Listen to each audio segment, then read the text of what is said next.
Welcome back to the Vanessa G Fitcast. I'm Vanessa Gillette, and as always, here with me is Omar Pozos. What's up, you guys? How's everybody doing today? Well, I'm feeling pretty excited because a week from today, we are leaving for our first true vacation together as a couple, and definitely our first since really being business owners and being just like diving headfirst into business. It's hard to step away and take a vacation. And it's stressful nonetheless, just to plan everything. And me being the way I am, I'm like, I want to know where, things are. I'm like, I want to know the best meals to eat, the best things to do. So I'm like, I just want to, plan for this as much as I can. But here's to us. Ready? He is a planner, you guys. Like, he is going to be like, everything for this trip is way different than any other trip I've ever taken because literally everything is so planned out. It's the type A side of him, but you know what? It's good because it keeps me a little bit more organized than I would. I definitely more so was like the type of traveler that would just like figure things out as I went typically. So this is a different experience for me, but I'm excited. It's planning, but with flexibility because like I want to know where to go if I have free time, but I'm not like stuck to this schedule because like I like to have options. And that's kind of what it is. Like for you, you're just like, we'll figure it out when we get there. I'm like, no, I kind of want to know where like the markets are and like the cool attractions or museums or whatever it is that we're doing. That doesn't mean we have to go see it all in one day or in the days that we're there, but I'm like, I at least want to know what I can do. Yeah, that's fair. You know? But I mean, I don't think we've actually even shared what it is we're doing, where we're going. So we're going to be spending 10 days in Europe, split between my two favorite cities in the world, Paris, France, and Barcelona, Spain. Woo, ready? I think that's just like what's been going on inside your head for the last few weeks. Yeah. But we leave exactly a week from today, except that this podcast episode we're actually saving to come out while we're on the trip. So while you guys are listening to this, we are hopefully relaxing and enjoying ourselves. not to brag, but we'll probably be walking around, being Parisians and Barcelonians. Is that what we say? Sure. Yeah. that sounds right. European travelers for the week. But because, we've been sharing a little bit about this trip and kind of how we're getting ready for it and things, I definitely got a lot of questions around how do we prepare for our vacations? And I know this is always a common topic, especially whenever we have new clients coming in. A lot of times they stress out about like, oh my gosh, but I have this vacation coming up. Like maybe I shouldn't get started with my health and fitness journey now because, this vacation's going to throw me off. And I just want to kind of talk a little bit about that because vacations, travel, it's part of life. And you should know how to essentially fit that into your overall healthy lifestyle. And that doesn't have to mean being extremely rigid to where now you're like never enjoying your vacations, you're not relaxing, you're not having a good time, or going to the other end of the spectrum where you just go all out crazy and you just end up feeling terrible. You either like binge on the vacation or you just leave feeling like you overate or you did too much, and then now you kind of go into the spiral of over exercising and restricting when you get back, and it just feeds into that unhealthy cycle. And we're not about that life. Our clients are not about that life, and that's kind of what we teach here. And so I want to share a little bit with you guys of really the essentially 4 steps we more so take when it comes to us personally preparing for our vacation and making sure that we can fit that into our lifestyle. Yeah, absolutely. And honestly, when you were saying, Vanessa, like the clients and the people that we talk to that are like, I've got this coming up, or I've got, a work trip coming up, and they're like, I don't know if I should sign up right now. And usually what I tell to those people is like, look, do you want something that lasts long term? It's like most of the answers like, yeah. It's like, do you think you're going to be busy again or have another trip again in the future? And they're like, yeah. I'm like, well, then wouldn't you want the most help and support right now when you are busy, when you are going into these things so that you can have these new habits stick forever? Because otherwise, if you have to clear your schedule for our program to work or for any weight loss program to work, then it's never going to work because that's not realistic. That's not the reality of life, right? So it's like, I want you to be as busy as you can so that you can have the most help and support when you are busy. That way, when you aren't as busy, it'll be that much easier. Exactly. So I know we've talked I'm learning. I'm excited. I know we've talked a lot, or not, I don't know how much we have, but I know we have had at least one episode where we talked about traveling and tips for traveling and things like that. I think that was like a year and a half ago, and we were more so really reflecting in that episode about how we managed a trip that we had just gone on when we went for a week to Charleston for your friend's wedding.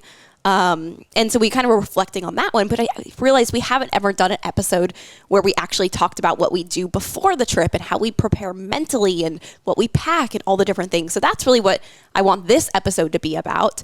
So number one, what we really do I couldn't find it. Sorry. It's you scroll back, you'll find it. It was from about a year and a half ago. It was like spring 20, whatever that was, 2021. It's like how to go on vacation without the weight gain or something. Or it was like that. tips for traveling. Something along those lines. But anyway, number one, what do we do when it comes to actually vacationing and really trying to manage a vacation without having the repercussions on our physical and mental health? Number one, we always ask ourselves questions before we go so that we can actually prepare for knowing what success is going to look like for us on that trip. Because the reality is you have to set clear goals or intentions going into a trip, or else you won't ever even know if that trip was like, quote unquote, good or bad. Yeah. Otherwise, regardless of how it goes, you'll probably come back and you'll probably criticize yourself for how it went. You'll probably be like, well, I overate then and I felt terrible then and I was lazy then. And, I think that's what a lot of people tend to do because we are typically hard on ourselves. But if you go into the trip already knowing these are the things that I am working on, this is what would have to happen for me to feel like this was a successful trip, then you can walk away from that trip knowing whether or not you hit those markers for success. Yeah. But it's not as easy as just like defining this is what success is. That's kind of a broad question, right? So I really always like to start with our clients and with ourselves by asking a few simple questions to kind of get you thinking about this. So the first question I always ask is, what do you want to feel like when you return? And this is a really important thing to consider. I think it's like start with the end in mind, and then you can backtrack to figure out what you have to do to get to that end result of how you want to feel when you actually return from the vacation. Because, vacations, they can be an amazing time for you to really relax and enjoy just a break from your normal day-to-day life. And that's super, super important to your overall health. We've talked about the detrimental effects of stress on the body. And we've talked before about the importance of having relationships and connection and a social life and how that does impact your health and how that really does. There are studies to show that this stuff is super, super important to your overall health, just as much, if not more, than physical exercise. So it's really important that we are having these breaks in our lives for our actual true health. But sometimes vacations, traveling, these things can be a little bit physically difficult on our bodies. If we're talking about like with us going to Europe, that's a long flight. We're traveling from Tampa, we have a layover. Like it's going to be a lot of traveling. That's physically hard on the body. The time change is physically hard on the body. And then considering the fact that we're going to be eating a lot of foods that we wouldn't normally eat. That can be physically hard on the body. We're going to be on our feet a lot, walking around. That can be tough. Like there are some physical strains that come from traveling, but there also are going to be the mental strains of just knowing what it is that you want to achieve, knowing where you are in relation to your overall physical and just health and fitness goals, because that's important to consider.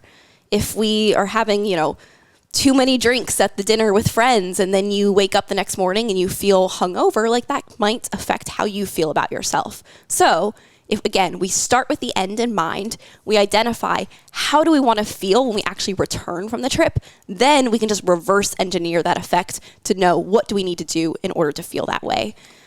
And I love that approach, Vanessa, because it's looking ahead and saying, okay, how do I look or want to feel or look on the other side of things? Is a perfect way to really set a course of action into how you go into about doing these things. Because I'll be totally honest, part of the reason and this is probably my first time really sitting down and doing all this, because in the past I was kind of a little nervous to do anything like this because it almost held me accountable, or it really kind of helped me visualize what it is that I wanted to do. And instead what I did in the past was I was like, I'm going to go in there with no intentions at all, because that way I don't feel as bad if I, eat a ton of stuff that I wasn't supposed to eat, or just drink in excess amounts, or really eat in excess amounts. And now this way, I feel like it's going to give me, if anything, a little bit of structure. And it might sound counterintuitive to where you're like, well, if I'm on vacation, I don't want any structure at all. I'm like, and I totally get that. But if you sit down and you're like, hey, at the end of my trip, I don't want to feel like I was a jerk to my body, or I don't want to feel like I overate or bloated or just, disgusted to where I come back and have to feel like I have to restrict myself, then like, hey, setting a little bit of boundaries is actually a good thing so that you can feel the way you want to feel after the fact. Yeah. So how do you want to feel when you get back from the trip? For me, so this is kind of funny. I said, like, I want to enjoy myself, but without feeling guilty of all this stuff and really food that I, tried or really enjoyed or just, was open to trying. I said, like, I want to experience the culture, the food, the treats, but then not feel like I have to eat everything that's in front of me just because it's there. Like, I want to make a conscious decision to be like, oh, you know what? This, I don't know, if we're going to Paris, I'm like, this croissant looks delicious, or this, I don't know, what are other Parisian or French food? Only croissants. That's all we're eating. I should know this because I took French. But, like, I want to make a conscious effort to be like, hey, you know what? That looks really good. So I'm going to try it, and not just be like, oh, I'm going to pick on that. I'm going to try that just because it's in front of me. Does that make sense?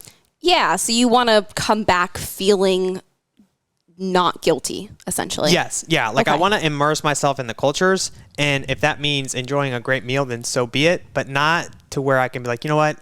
I ate, 10 snacks on the plane just because they were there, when that really wasn't what I was trying to do. Like, that's not me immersing myself in the French or Spanish culture. It's me just eating because it's there. Yeah. Okay. So then when you get back, like you arrive back, you just got off the plane from Europe, like picture yourself in that moment. How do you want that to feel? Visualizing. Yeah. And that's the point of this question, is we don't even want to think about what's happening during the trip. We want to think about after the trip. What does that feel like? Oh, that's a great question. So for me, I would say, like, I want to feel relaxed. I would love to feel like I made some amazing memories with you.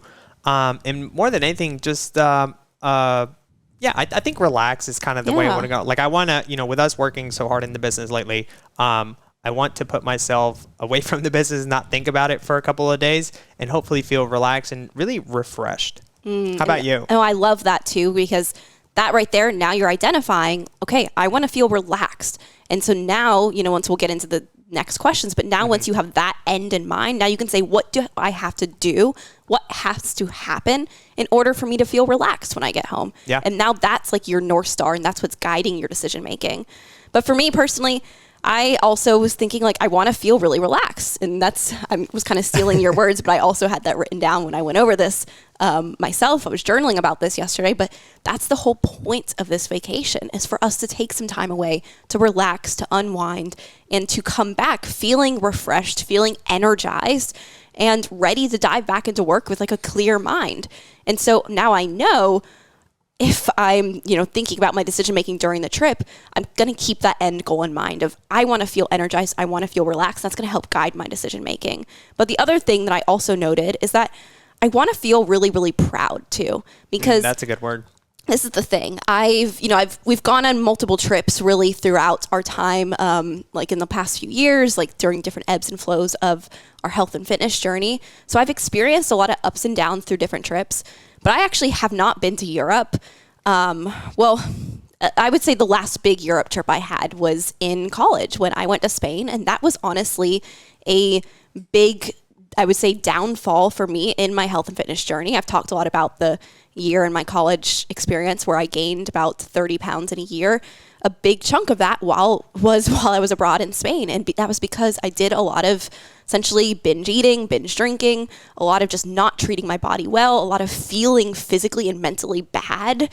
And now I have that memory to be able to say, like, I don't want to feel that way. I want to feel proud of how I spent this trip, to where I found the balance between doing the things that help me relax and unwind, having the sangria, having the food, like chilling out, just doing the things that are relaxing, but also finding the balance between not going too far to where now I physically feel bad, because I do still want to feel energized when I get back as well. I don't want to feel like I need to take another vacation to unwind from the other vacation. Yeah. So that's a big one. Now we've identified kind of our end goal in mind. Now the next question I like to ask our clients, and I ask myself when I prepare for trips, is, what does progress during this trip look like for you? And this is an important one to consider because, like I was just doing there a second ago, you can often think back on past trips and really identify where I might have quote unquote messed up, or where did things maybe go in a direction that I didn't want them to go. And what those are is not reasons to shame ourselves. Those are simply opportunities to now look at how we can improve upon this trip. And it's not to say we're going to go from 0 to 60 of just, oh, this trip was so terrible. I walked away feeling horrible. I gained 10 pounds across that trip. So this trip, I'm going to be super dialed in. I'm going to be, restrictive, and I'm not going to enjoy myself. I'm going to do all these things to make sure that I, lose weight on the trip. No, it doesn't have to be from one end of the spectrum to the other. It can be as simple as identifying one little thing that maybe you didn't do as well the last time and saying, hey, this time I'm going to just be a little bit better at that one thing. And now that one thing is going to be a way for me to measure my success and measure my progress. So ultimately getting us back to that place of identifying what does success on this trip look like for you. Yeah, and using it, like you said, as a North Star. And then honestly, at times, when you're in a situation, you can even ask yourself, hey, so for me, is this meal or is this action I'm about to take or indulge in going to make me feel more relaxed or less relaxed when I come back from the trip? And really asking yourself those questions almost kind of put you in a position to where you can analyze the situation, be maybe this isn't really what I want. I'm doing it because other people are doing it, or because you're doing it, Vanessa, or my friends or my family, whatever that might look like. Okay, so what's for you, Omar? What does progress on this trip look like for you? Yeah, that's another good question. So I think, and you've said it before, Vanessa, it's not an on and off switch. It's more of a dimmer, right? So this go around for me, I want to really take the time, first of all, to really listen to my hunger cues. Like I said, for me, I'm the kind of person that, because we don't really keep a lot of, let's say, processed food in the house or anything like that. When I go out and about, I want to have it just because I don't get to have it at home. But that's just kind of how I automatically operate. But this time, I want to listen to my hunger cues. And like I said, I'm okay with eating and not being restrictive. And honestly, I want to have some great desserts and all that stuff, but I want it to do it all in a way where I still continue to have a well-balanced meal. And what I mean by that is, have a meal where there is a good lean source of protein, some good carbs, some good fats. And I think, we're going to have those. But again, like I said, I want to eat when I'm hungry, not because a meal is there or a snack is provided to me. Got it. So it sounds like in the past, when you've gone on vacations and trips and things, you would just more so eat whenever there's an opportunity to eat, not necessarily asking yourself, do I feel hungry? Do I actually want this right now? Do I need this right now? It's more so just oh, here's an opportunity to eat. I'm going to eat the food. Oh, yeah, definitely. Okay. I would get major FOMO. I'm if he's having that or if you're having that, Vanessa, I'm I want to try it just because you're having it. I could have literally have just finished the meal, but I see you eating, I don't know, whatever the heck you're eating. I'm I want to have it too. And that's a normal thing. And I think that's why I was kind of digging FOMO. more into that, is because it's really important for you to identify where the things are that you personally struggle with. Yeah. Because a lot of times we often think that the things that we're personally struggling with, everybody must be struggling with that thing. So we don't even voice it out loud. We don't even really truly label it and acknowledge what the thing is. But labeling it, acknowledging what is the thing that you want to work on, is really the first step to actually being able to work on those things. We have to bring awareness to it first and foremost. Was it name it to tame it? Yeah, exactly. So for me personally, what progress on this trip looks like is no binge eating, no going to bed feeling uncomfortably full, feeling physically, essentially almost physically sick. And I say this because this is something that I have done a lot in the past on vacations and on these kinds of really big, exciting trips, is I go a little bit too far. I go to the end of the spectrum where now I'm, I've been kind of restricting myself in preparation for this trip. Maybe I was in a cutting phase and I was eating lower calories and I was a little bit more restrictive with my food. And it's I would cross over the line of oh, now I'm on vacation. Now I'm just going to enjoy myself and eat all the things. But the reality is, I would end up day by day feeling worse and worse. Physically, I would get more and more bloated. I'd have less and less energy. And I would just get closer and closer to that place to where I almost would just not want to be there anymore, because I'd be oh, I feel physically bad. I just want to go home and go back to restricting and kind of undo this. And I don't want to feel that way. So for this trip, I really want to make sure that I'm spreading out my food across the day and go to bed at night not feeling overly full, but just feeling satisfied and feeling excited for the next day's opportunities to eat more fun things, again, in moderation. Absolutely. So that's progress for me. Yeah, I love it. And then the last question to really help guide us into identifying what success looks like for us is, how flexible can you be? And this is an important one to consider, because I think a lot of people just assume that, like, well, if I'm on any type of health and fitness journey, maybe I'm currently working with a coach and I'm paying money for this, so I need to get every penny out of this by making sure that every single day, even while I'm on vacation, I am making progress. And I don't think that that's necessarily true, number one, but I want people to really understand that, like, there's different reasons for different people to maybe be a little bit more flexible versus a little bit more strict. There are times where we might have clients or might have people that are just working towards a very specific goal with a very specific deadline. And it might be a tighter deadline. And they might say, you know what? It's more important to me right now that I hit that goal, that I meet that deadline, than it is for me to fully let loose and unwind on this vacation the way I might have for other vacations. And I recognize that I might have other vacations in the future where I can unwind a little bit more. So for that reason, I'm going to be a little bit more dialed in on this trip. For most people, like ourselves, they're not necessarily in that position to where they can be a little bit more lenient with their health habits. And that's not a bad thing. Again, that's not an unhealthy thing. It's healthy to enjoy yourself, to relax, to unwind, to build connections, to foster relationships. Like, that is health. That is healthy.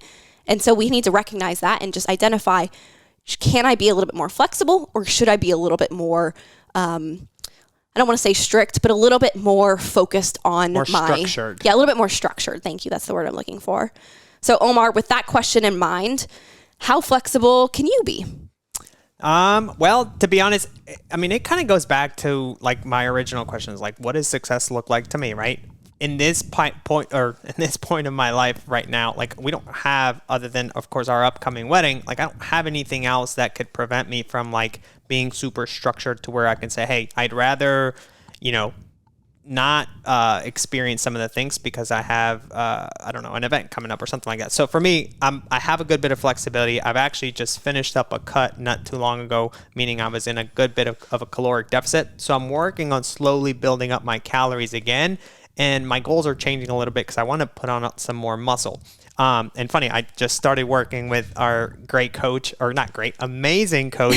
She would kill me if she heard this. So I just started working with her and I'm super excited. So we've come up with a game plan for me to be flexible, meaning I'm still going to basically eat whatever I want to eat, but in moderation, because at the end of the day, like I said, I don't want to overindulge and end up feeling worse after it, but I want to experience things that we don't get to experience very often.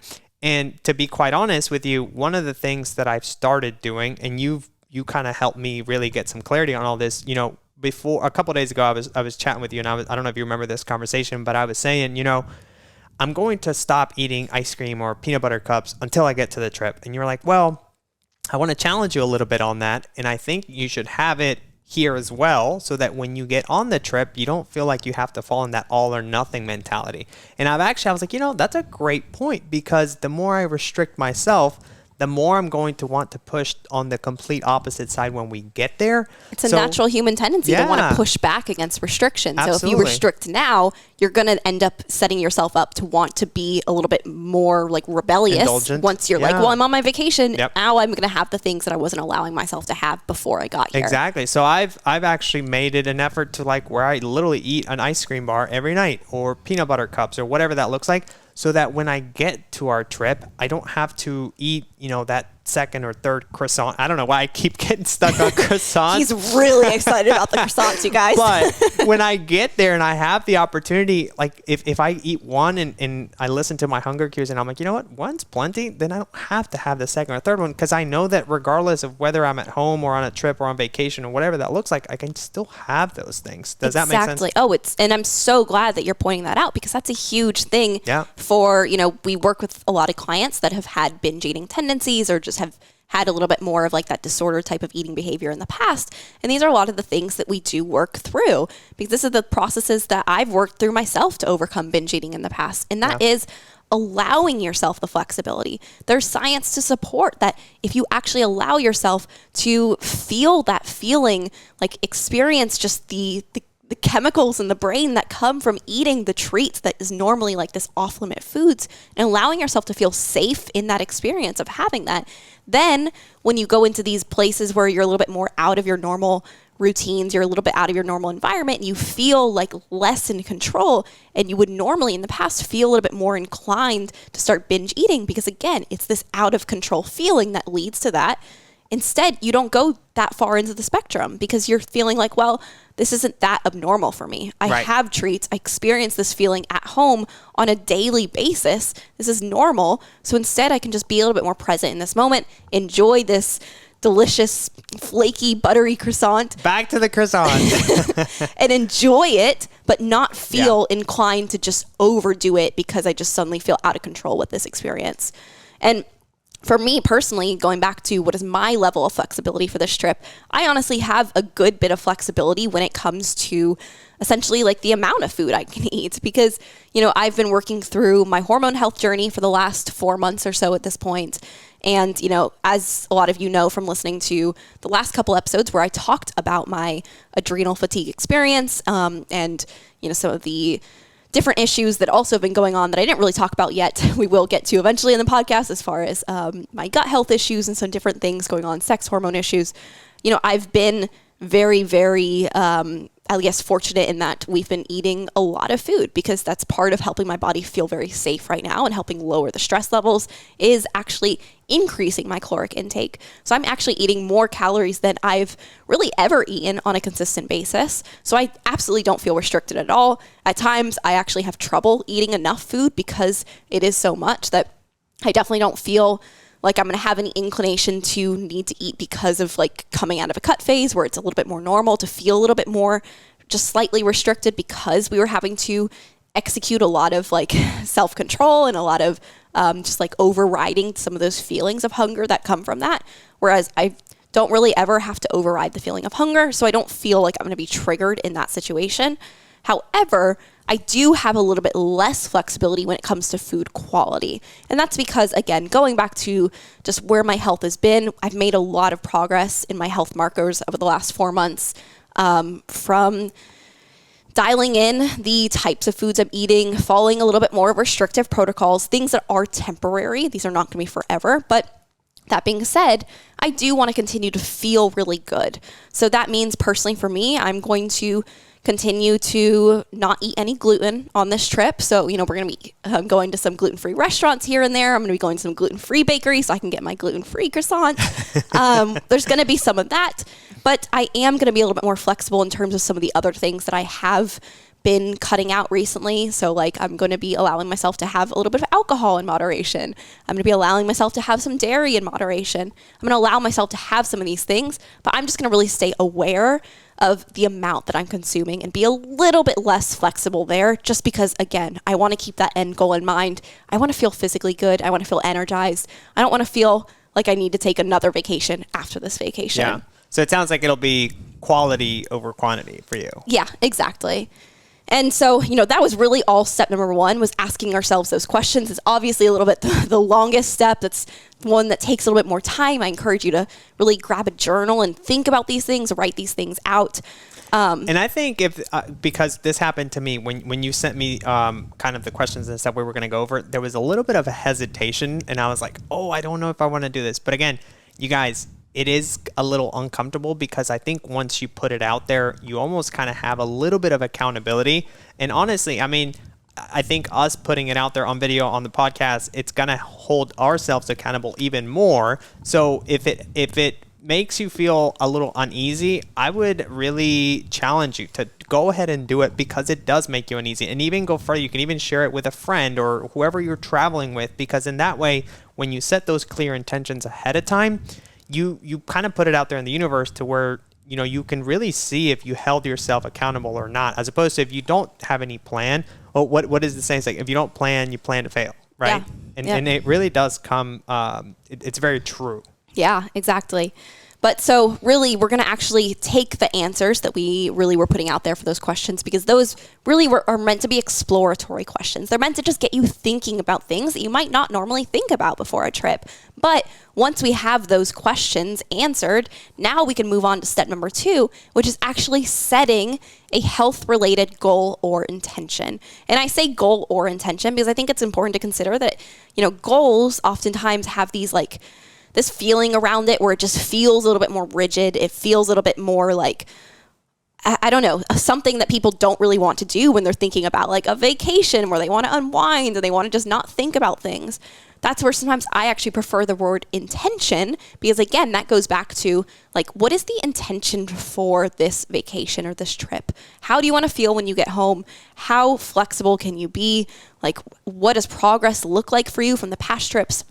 Just helps you bring all that stuff in, tie it all together, put a little nice bow on it to be able to essentially say, this is what I am actually going to do. These are the actions I'm going to take in order to have that result.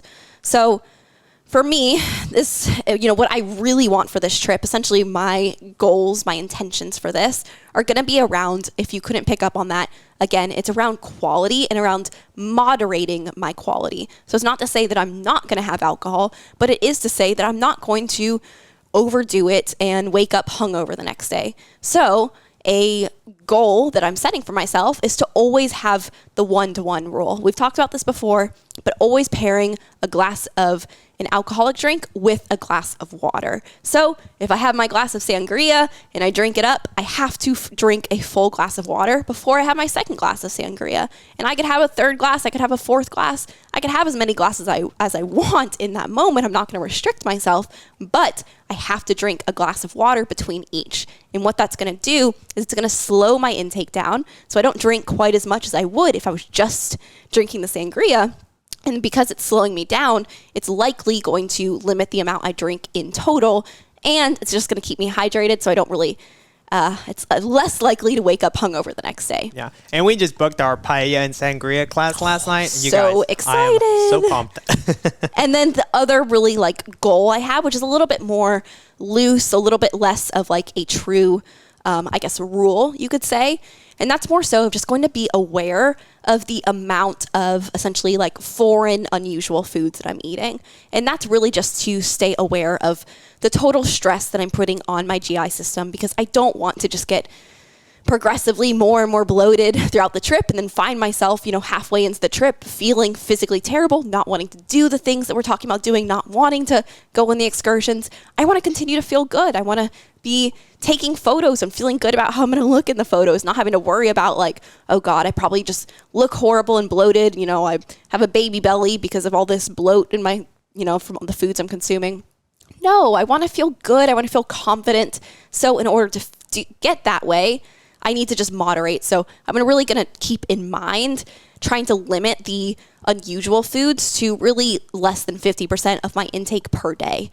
So if over the course of the day, maybe for breakfast, I have a little bit more of a normal meal. I have some fruits and I have just maybe some oatmeal that we're going to make in our Airbnb.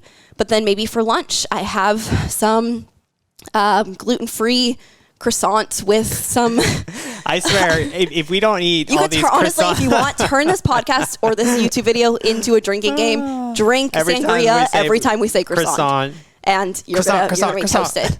But just to kind of further that, it's maybe I have the gluten-free croissant with my lunch, and I have that with some, local meats and cheeses, and these are things that I wouldn't normally have. I don't normally have a lot of the gluten-free types of breads. I don't normally have the cheeses. So those are going to be things that I need to keep in mind while I'm going to enjoy them. I'm going to relax. They are going to add a little bit of stress on my GI tract. So then maybe my next snack that afternoon is going to be something a little bit more simple, a little bit more easy to digest. And then maybe for dinner, I might relax a little bit and have, some wine and some gluten-free pasta or something. Yeah. I want to have that flexibility, but I want to moderate in total what that's going to look like. Do you think you'll try, what is it? Is it escargot? Which one's the snails?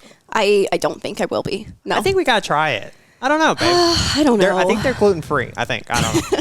But yeah. It's not the gluten-free part of it It's that the I'm snail concerned part. about. We got to give it a try. Yeah. No, but I love those goals. I think they're great, Vanessa. For me, I think I have 3, maybe 4. So number one, right off the bat that came to mind, and you're really good about this. So I like that I'm traveling with you, not because I love you, but because of this as well.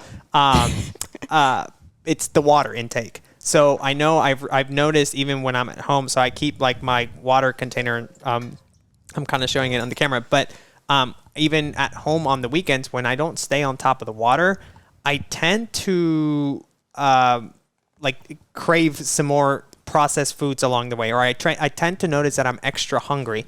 And I think at times I might not even be hungry. I might just be thirsty, which is why, like I want to stay on top of that. So that's going to be number one.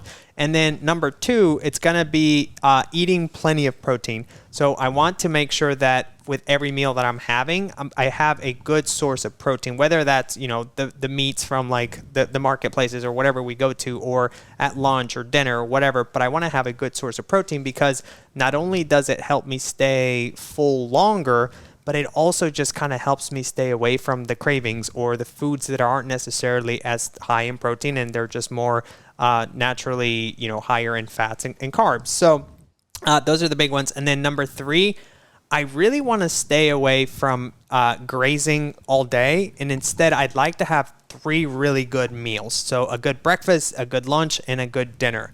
And what I mean by that is, again, having a good source of protein, a good source of carbs, and a good source of fat. So having 3 balanced meals throughout the day, and I'm sure we'll be walking around, and if I want to try something at a chocolate shop or an ice cream shop, I can do that. But again, staying really true to having 3 meals per day instead of I'm going to snack on some things here and there, and then next thing you know, I really didn't eat a whole ton of quality foods, but I ate a lot of quantity that wasn't necessarily going to help me feel my best. I like that goal. That's a good one. Boom. Mic drop.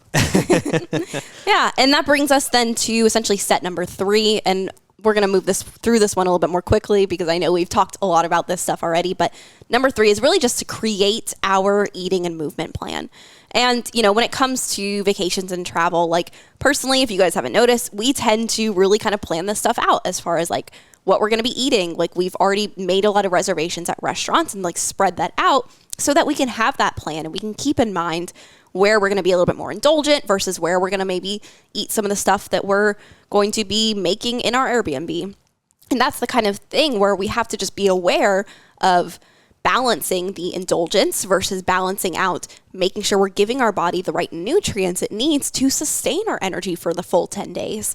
Make sure that we are feeling physically good as well.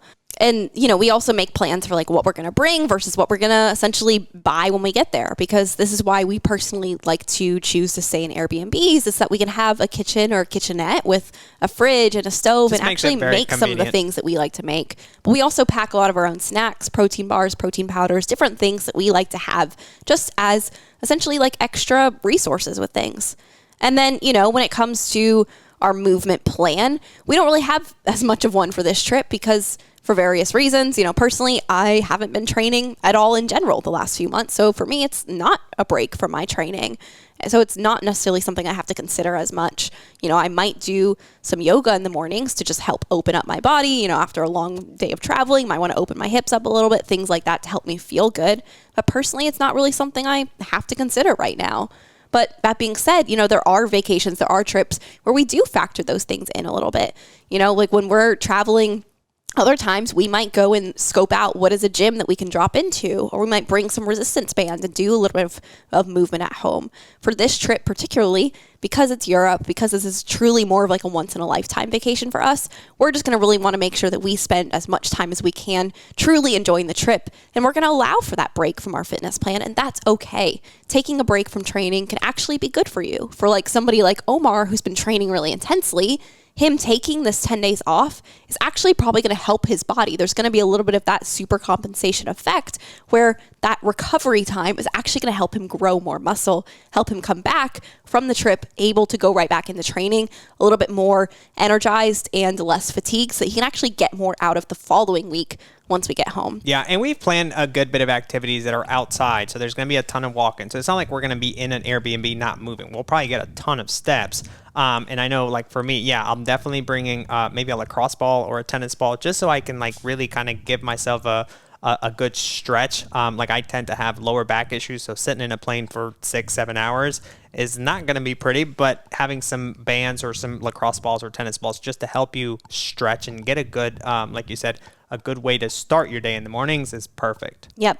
And then finally, that takes us all the way to step number 4, which is we actually enroll our support system in our goals. And what I mean by that is, we both have coaches. We both work with coaches here at VGFN, and both of us have talked with our coaches about what our plans are. We've like essentially let them help us flesh out what we want to get out of the trip. What goals do we want to set? What do we want to accomplish here? And that's what helps us essentially stay accountable. But I mean, for us particularly too, not only do we share this stuff with each other, but we share it with you guys. This is part of why we want to have this podcast, is because we're putting it out there into the world for our own self accountability as well. And hopefully this all was really helpful for you, but regardless, I think it's really important to have somebody in your life that you can share what you want to get out of, because even if it's as simple as just letting your significant other know what it is that you want to work on with this trip, it's going to help them know how they can support you, and telling them straight up, hey, this is what I need from you. This is how you can support me on this trip so that I can come back feeling the way I want to feel. That's what ultimately is going to allow you to have the success, because people can't help you if they don't know how you want to be helped. Yeah, and we've experienced that in the past to where, like, if I feel like Vanessa wants to have, another margarita or maybe some fried food or whatever that looks like, I'm like, yeah, sure, I'll do it just because she wants to. And then she's in fact thinking that I want to do it. So, and in reality, neither one of us want to do it. And then we're like, I just wanted to do it because I thought you were going to enjoy it, or I thought you were going to, like that food or whatever. And then you're like, had we communicated and really expressed, our intentions or goals and really what success would have looked like for us, maybe we would have gone to a whole different restaurant and we both would have been happier. But it comes to you just expressing, all this stuff with your partner or whoever it is you're traveling with, or if you're, traveling alone, then just maybe writing it down and just being honest with yourself about what it is that you want to get out of your trip. Yeah, exactly. So that's our plan for us before we go, and so that we can come back feeling healthy, feeling energized. For Omar, he's been on this cut, so he wants to still feel physically good. For me, I'm not necessarily having any kind of body composition goals, so I'm not worried about, weight gain. Like I've gained weight over the last few months, and it's been a good thing for my health. And I'm okay with gaining weight too. Like, I mean, I understand that, 2, 3, 4 pounds, that's fine. 5 pounds, I don't even know what that'll look like, but I know that because I've put in so much time and effort into it, when I come back, I'll start back in my own habits, routines, and that extra weight will flush out eventually. Yeah, exactly. And that's the important thing to consider. So it's really not even necessarily to say it's about having weight goals in mind. It's about having health goals. And again, going back to how do you actually want to feel when you come back? And that's what we're considering, and that's what we're allowing guide our intentions and our goals for the trip. So if you did enjoy this episode, please go ahead, just share it on your Instagram story, let others know, tag us so that we can see, and then be sure to follow us along on our journeys. Right now, as you're listening to this, we're probably in Europe, so go and check out, see what we're up to. See how many croissants we're eating. Yeah, probably a lot, but send me a message. I'm on Instagram at Vanessa G Fitness, and we will be back with another episode next week. See you guys.